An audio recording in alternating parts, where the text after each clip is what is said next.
Hello, John. We are here. We are here together in London.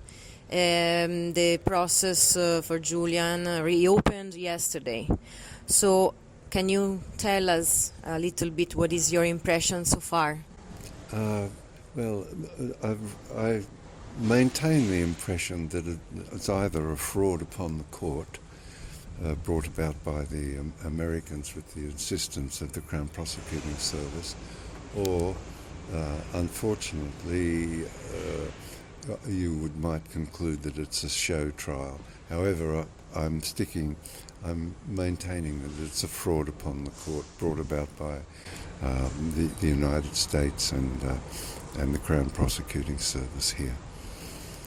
So, this morning the process was suspended because Julian opened his mouth to say something, right?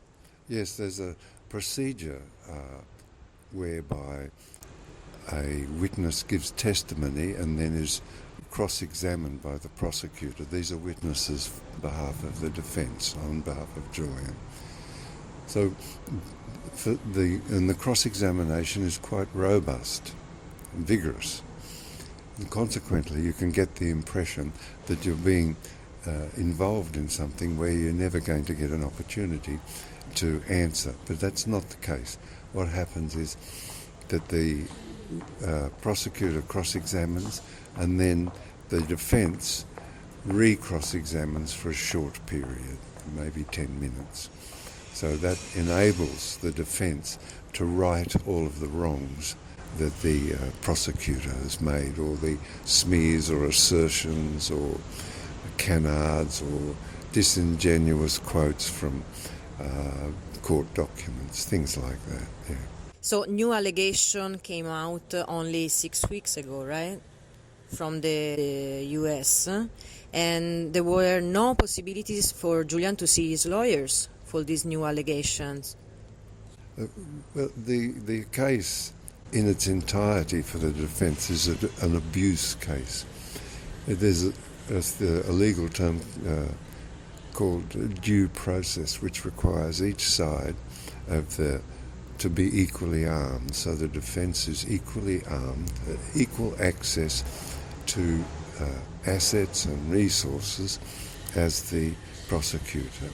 In Julian's case, it never happens. So for example, the keys of his computer are glued down, so he has a read-only computer, which is virtually impossible to sort through the 100,000 pages of evidence that is involved in this matter. So in its abuse case, an abuse of process, an abuse of Julian, the torture of Julian, the arbitrary detention of Julian, it continues here, and hopefully it will end very soon. And you still didn't see Julian, right? No, there's nobody. Visits have been cancelled for the last 6 months because of COVID-19. However, his children and his partner were able to see him last week. The circumstances are awkward. The kids, Julian has to dress in full PPE, and the children are not allowed to embrace him, nor his partner is allowed to embrace him. If they do embrace him or touch him, then Julian has to spend the next 2 weeks in isolation. So it's isolation upon isolation. It's very cruel. Not human. And what Stella said, how did he look? How is the situation of the health? He's at the end of the day, as court rose, he very sweetly blew Stella, his partner, a kiss. So he's not altogether down. He still has moments of love and moments of giving more, even though his circumstances are dire. He still knows how to give.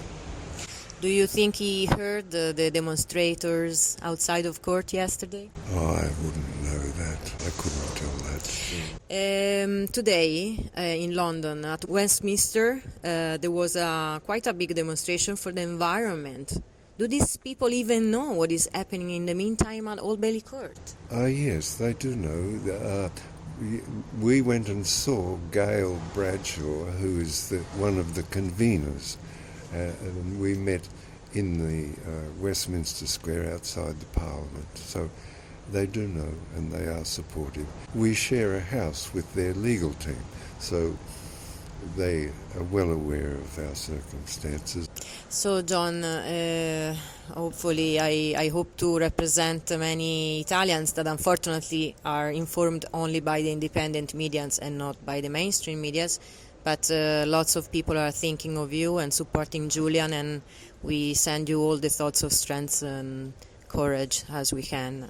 Thank you, and my love to Italy. I lived there in 1992, and it's a cherished and special memory, so thank you. So we hope to see you there soon and in a better moment and with good news. Okay, thank you. Thank you so much. Thank you.